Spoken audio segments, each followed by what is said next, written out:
Film dokumenter tahun 1927 yang dipesan oleh Kementerian Kolonial Belanda ini merekam beragam praktik produksi kerajinan tradisional di Hindia Belanda, khususnya di Yogyakarta. Dokumentasi tersebut menggambarkan bagaimana teknik, pengetahuan lokal, dan keterampilan turun-temurun membentuk kehidupan sehari-hari masyarakat pada awal abad ke-20. Tayangan terdiri dari dua bagian. Pertama, kerajinan seni, dan kedua, perusahaan rakyat yang masing-masing menyoroti proses produksi secara mendetail. Di lingkungan masyarakat Jawa, batik merupakan perpaduan antara keahlian tangan, ketelitian, serta penggunaan alat sederhana. Prosesnya dimulai dari pencucian kain kapas putih, yang kemudian dicelup ke dalam pewarna kuning dan kembali dicuci sebelum diberi kanji.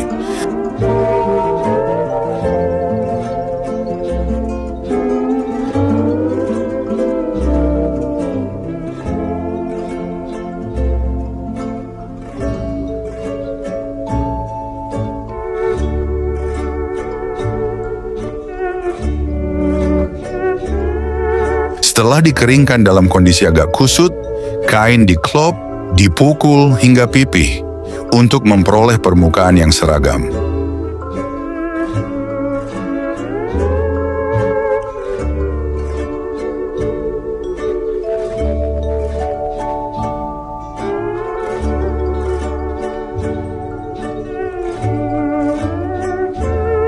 Tahap berikutnya adalah cap, yaitu penempelan lilin panas dengan stempel tembaga guna membentuk motif yang akan menahan penetrasi warna.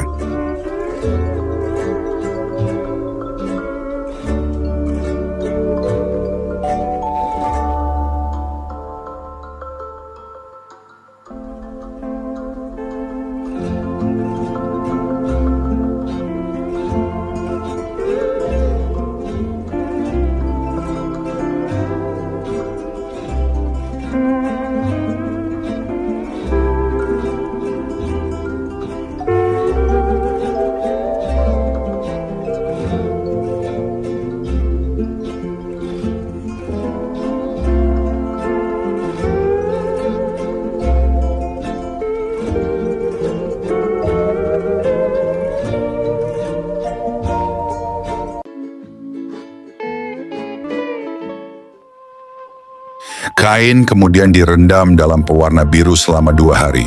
Setelah lilin dikikis di bagian tertentu, pengrajin menambahkan motif baru dengan lilin menggunakan tejanting.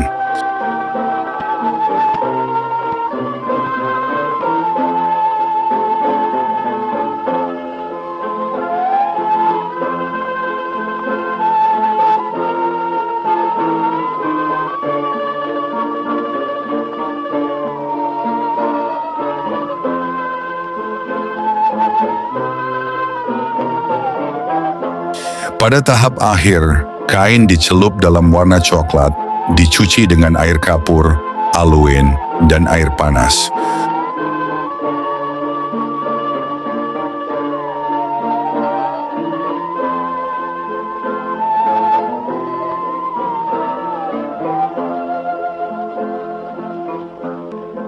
Seluruh proses umumnya berlangsung sekitar 10 hari. Seni batik masa itu juga menampilkan tokoh-tokoh pengrajin terampil seperti Haji Joyo Sumarto, Muhammad Toja, dan putranya.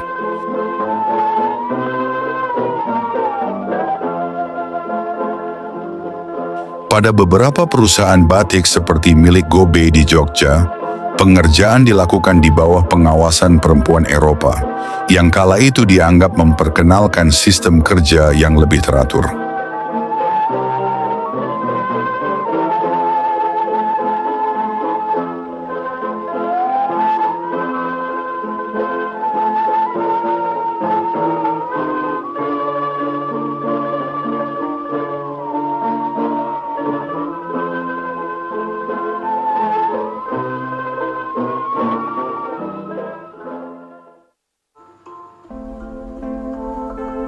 Salah satu varian batik yang dikenal mewah adalah goud batik atau Prada. Teknik ini memanfaatkan lem ikan sebagai perekat untuk menempelkan daun emas pada motif-motif tertentu, sehingga menghasilkan kain berkilau dengan nilai estetika sekaligus ekonomi yang tinggi. Prada sendiri merupakan zat pewarna metalik yang tersedia dalam bentuk bubuk maupun pasta dengan pilihan warna emas dan perak. Penggunaannya bertujuan memberikan kesan mewah, elegan, dan glamor pada kain batik. Teknik Prada dapat diterapkan pada batik tulis maupun batik cap. Selain batik, masyarakat Jawa juga memiliki keahlian lain yang tak kalah bernilai, yaitu copper beadworking atau pengerjaan tembaga. Tradisi metalurgi ini telah berkembang selama berabad-abad dan menjadi bagian penting dari kebudayaan material Jawa. Prosesnya melibatkan perpaduan antara keterampilan tangan, pemahaman bahan, serta penggunaan alat-alat tradisional yang diwariskan secara turun-temurun. Tahap awal pengerjaan tembaga biasanya dimulai dengan pembuatan model dari lilin. Model inilah yang nantinya akan menjadi pola dasar sebuah benda. Lilin dipanaskan dan dibentuk secara teliti mengikuti desain yang diinginkan, mulai dari bentuk sederhana hingga motif-motif rumit yang syarat simbol budaya. Setelah model lilin selesai, pengrajin akan melelehkannya menggunakan besi panas. Lilin cair keluar melalui saluran kecil, meninggalkan rongga kosong di dalam cetakan yang siap diisi logam cair. Teknik ini memungkinkan terciptanya bentuk-bentuk tembaga yang detail dan presisi tanpa memerlukan mesin industri modern. Keunikan tradisi ini semakin tampak dalam penggunaan dry bang, sebuah mesin putar manual yang menjadi inti proses pembentukan lembaran tembaga. Tidak seperti mesin bubut modern bertenaga listrik, dry bang tradisional digerakkan oleh rangkaian bambu sepanjang kurang lebih 5 meter. Bambu-bambu ini berfungsi sebagai sumber gaya pegas. Ketika pengrajin menginjak pedal kaki, poros mesin berputar. Ketika pedal dilepas, bambu menarik kembali mekanisme tersebut, menciptakan putaran berulang yang stabil. Gerakan ritmis antara kaki dan tangan menciptakan sinkronisasi yang menjadi ciri khas pengerjaan tembaga gaya tradisional Jawa. Dengan alat sederhana ini, para pengrajin mampu meratakan dan menghaluskan permukaan tembaga, menghasilkan lembaran yang simetris dan rapi. Keterampilan ini membutuhkan konsentrasi tinggi dan pengalaman bertahun-tahun, karena sedikit saja ketidakseimbangan gerakan dapat memengaruhi hasil akhir. Produk yang dihasilkan pun beragam. Selain perlengkapan merokok seperti wadah tembakau, cerutu, atau caping korek api, para pengrajin juga membuat perlengkapan upacara, mangkuk kecil, piring persembahan, hingga hiasan dinding yang kaya nilai simbolik. Setiap karya tidak hanya bernilai fungsional, tetapi juga mencerminkan estetika Jawa yang menekankan harmoni dan ketelitian. Di tengah gempuran industri modern, tradisi copper beadworking tetap bertahan berkat dedikasi para pengrajin yang menjadikannya bagian dari identitas budaya. Menariknya, pada masa kolonial, tradisi pengerjaan logam ini tidak hanya berkembang secara mandiri. Pemerintah kolonial dalam upaya membentuk tenaga kerja terampil dan mendukung kebutuhan ekonomi kolonial, memberikan berbagai pelatihan keterampilan hidup kepada penduduk pribumi. Program-program ini meliputi pendidikan teknik dasar, kerajinan logam, pengolahan bahan, dan beragam keterampilan praktis lainnya. Pelatihan tersebut seringkali dilakukan melalui sekolah-sekolah teknik, Ambachtsscholen, serta bengkel-bengkel khusus yang didirikan di berbagai kota besar di Jawa. Meski memiliki tujuan kolonial, program tersebut turut memperkaya keahlian masyarakat lokal dan mendorong berkembangnya berbagai profesi kerajinan, termasuk pengerjaan tembaga. Dalam konteks ini, copper beadworking Jawa menjadi contoh bagaimana keterampilan tradisional dan pengaruh pendidikan kolonial saling berkelindan. Di satu sisi, teknik-teknik lama tetap dijaga sebagai bagian dari warisan budaya. Di sisi lain, kehadiran pelatihan formal dari pemerintah kolonial memperluas wawasan teknis dan membuka kemungkinan inovasi bagi para pengrajin. Kini, Meski industri modern kian mendominasi, tradisi pengerjaan tembaga tetap bertahan berkat dedikasi para pengrajin dan kesadaran akan nilai budaya yang mereka jaga. Keahlian ini bukan sekadar aktivitas teknis, tetapi sebuah warisan pengetahuan yang merangkum kreativitas, ketekunan, dan hubungan masyarakat Jawa dengan bahan-bahan alam serta sejarah panjang yang membentuk kehidupan mereka. Dengan memahami dan melestarikan tradisi ini, kita turut menjaga keberlanjutan kekayaan seni kerajinan Nusantara.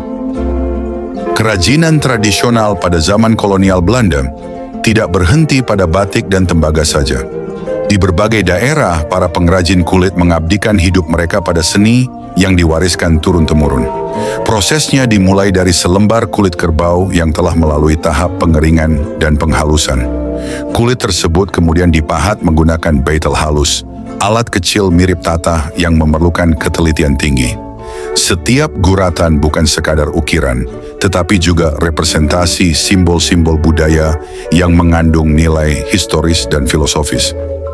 Setelah bentuk dasar tercipta, permukaan kulit diberi sentuhan warna menggunakan cat mineral atau pewarna alami. Tahap pewarnaan ini membutuhkan ketepatan dalam mengatur gradasi, karena kesalahan kecil dapat mengubah ekspresi figur atau detail ornamen.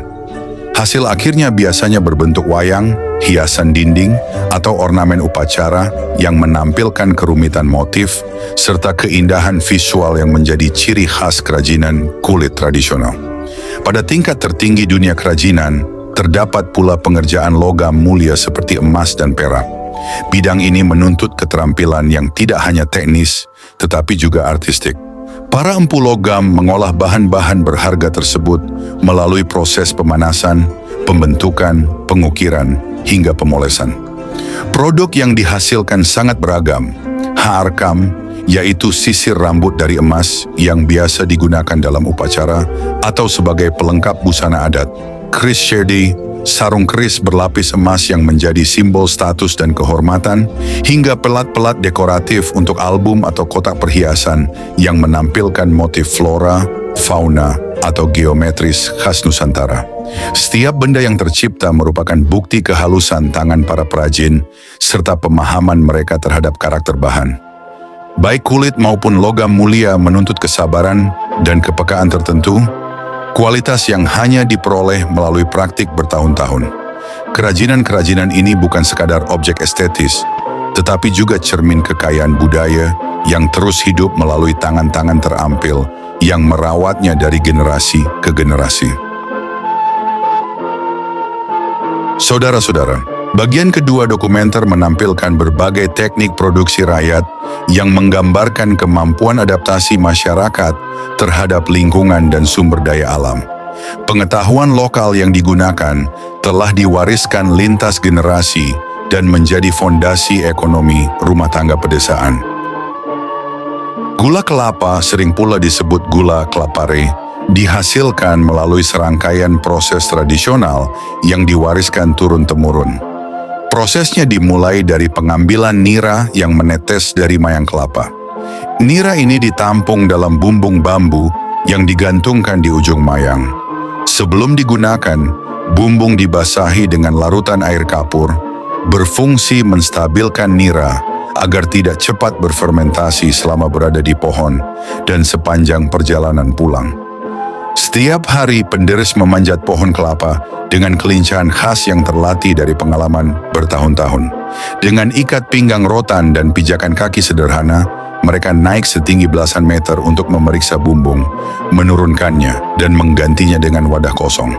Aktivitas ini biasanya dilakukan pagi dan sore hari, dua waktu terbaik ketika kualitas nira paling baik dan alirannya paling deras. Setibanya di rumah, nira segar disaring untuk memisahkan kotoran alami seperti serat mayang atau serpihan bambu. Cairan jernih beraroma manis itu kemudian dipanaskan dalam wajan besar di atas tungku kayu. Perlahan, nira berubah warna menjadi kuning keemasan, lalu mengental seperti karamel seiring airnya menguap. Pada tahap tertentu, pengadukan harus dilakukan terus-menerus agar nira tidak gosong dan menghasilkan warna serta rasa yang khas.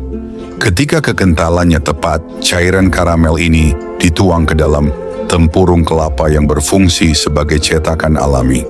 Setelah mengeras, gula kelapa dikeluarkan dari cetakan, lalu dibungkus dengan daun pisang kering yang memberi aroma lembut dan menjaga gula tetap kering saat disimpan. Tidak semua nira diolah menjadi gula. Sebagian dibiarkan tetap cair dan dijual langsung sebagai minuman tradisional yang menyegarkan, sering disantap dingin, atau sebagai campuran berbagai kuliner lokal. Dengan demikian, setiap tetes nira memiliki pemanfaatan dan proses pembuatannya tidak hanya menghasilkan bahan pangan, tetapi juga mencerminkan keterampilan, ketekunan, dan budaya masyarakat penghasil gula kelapa. Pengolahan tapioka dan gula tebu pada masa kolonial menggambarkan bagaimana masyarakat setempat mampu memanfaatkan sumber daya alam di sekitar mereka tanpa bergantung pada teknologi modern. Proses-proses tersebut dilakukan dengan peralatan sederhana seperti parutan kayu, ayakan tradisional, tungku tanah, dan wajan besi, namun tetap menghasilkan produk yang bermutu dan berperan penting dalam kehidupan sehari-hari. Meskipun tidak pernah terdokumentasi secara formal dalam bentuk panduan tertulis, teknik pengolahan ini bertahan dan berkembang melalui tradisi lisan serta praktik yang terus diulang dari generasi ke generasi.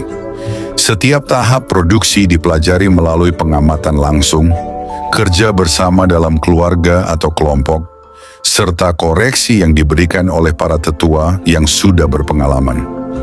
Dengan cara inilah pengetahuan lokal tersebut mengakar kuat dalam komunitas, menjadi bagian dari identitas budaya sekaligus bukti ketangguhan masyarakat dalam mengelola bahan pangan secara mandiri pada masa kolonial.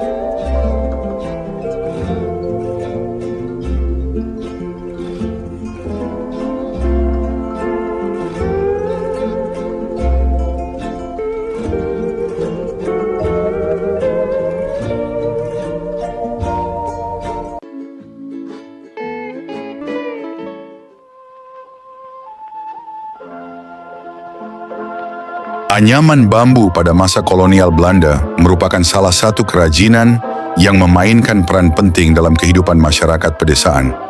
Bambu yang tumbuh melimpah di berbagai wilayah Nusantara dianggap sebagai bahan serbaguna dan mudah diperoleh sehingga menjadi pilihan utama untuk membuat peralatan sehari-hari.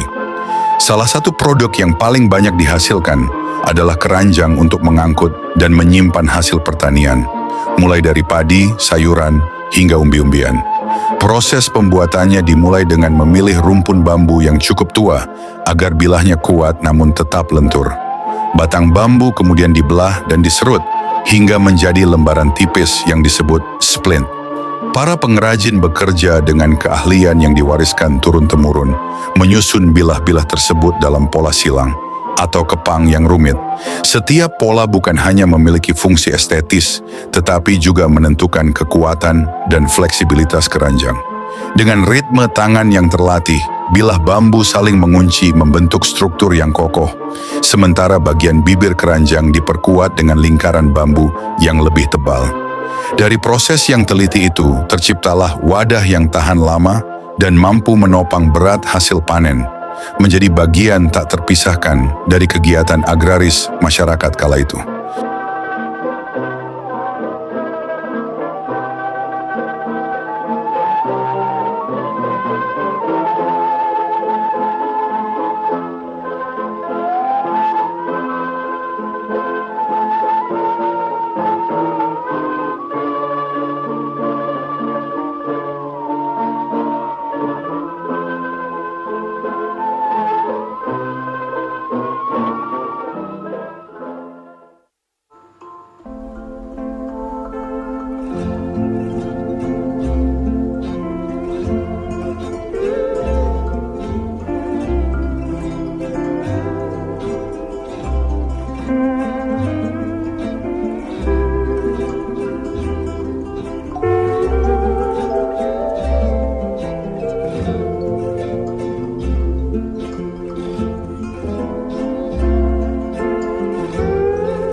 Sementara itu, di lingkungan Istana Yogyakarta, seni kerajinan mengambil bentuk yang lebih halus dan syarat simbol.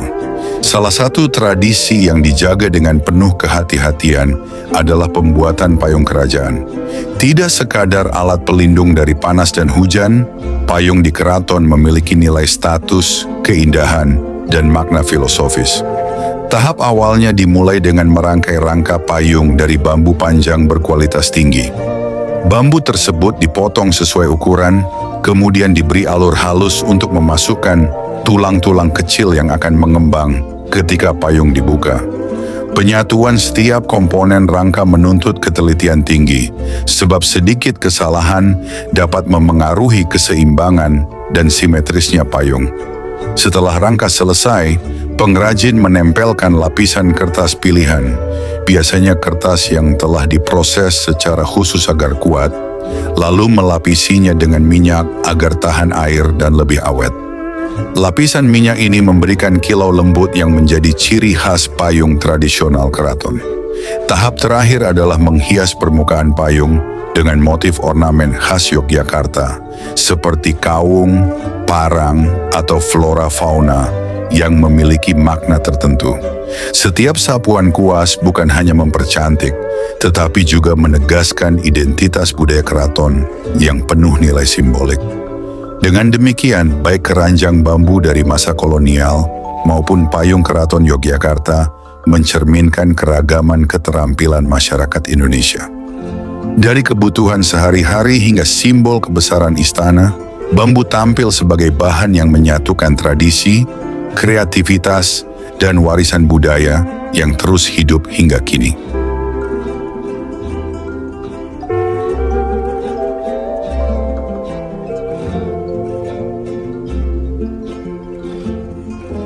Saudara-saudara, pada masa kolonial Belanda, proses pembuatan minyak kacang yang kala itu sering disebut kacang oli merupakan pekerjaan rumit yang menuntut ketelatenan.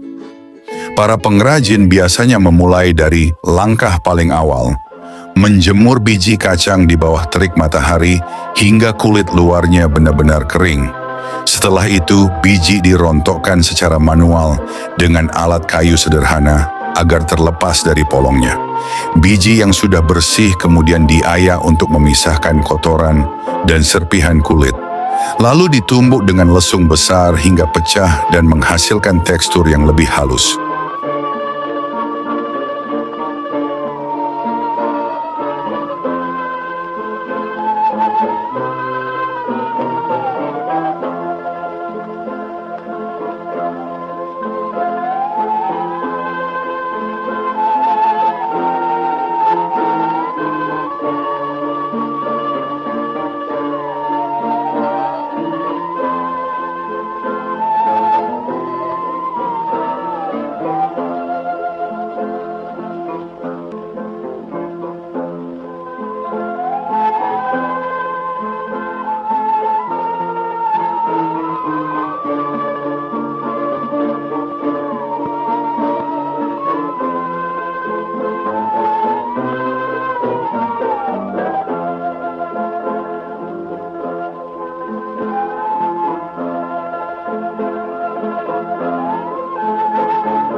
Tahap berikutnya adalah pengukusan. Biji kacang yang sudah ditumbuk diletakkan dalam kukusan tanah liat atau panci besar selama beberapa waktu, membuat adonan menjadi hangat dan lembut. Ketika mencapai kelenturan yang tepat, adonan itu dibungkus dengan kain tebal, lalu diperas menggunakan alat pres tradisional. Biasanya berupa balok kayu berat yang diberi pengungkit atau diputar secara perlahan. Dari celah-celah kain, minyak kacang menetes pelan ke dalam wadah tanah liat atau bambu yang telah disiapkan. Sisa padatan yang tertinggal di dalam kain tidak dibuang percuma. Ampas tersebut dicetak menjadi kue keras berwarna coklat kusam. Meski sederhana, kue hasil sampingan ini cukup digemari masyarakat, terutama sebagai camilan murah meriah di pasar-pasar tradisional.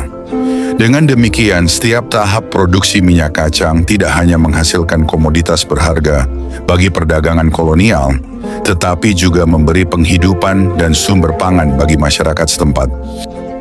Saudara-saudara, melalui 2 bagian dokumenter dari tahun 1927 ini, kita diajak menelusuri jejak kecakapan masyarakat Nusantara dalam mengolah bahan, ruang, dan waktu. Dari bambu yang menggerakkan dry bank, kilau daun emas dalam batik Prada, hingga ketekunan para penderes kelapa dan kehalusan kerja para pengrajin logam mulia, semuanya menyingkap bagaimana pengalaman kolektif mampu melahirkan teknik produksi yang efisien sekaligus syarat makna. Kerajinan-kerajinan tradisional tersebut tidak hanya menopang kehidupan ekonomi lokal, tetapi juga menjadi penanda identitas dan khazanah pengetahuan yang diwariskan lintas generasi.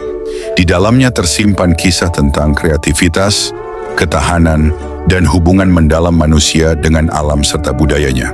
Oleh karena itu, warisan teknologi rakyat Indonesia ini patut terus dijaga, dipelajari, dan dihargai sebagai bagian yang tak terpisahkan dari perjalanan sejarah kita.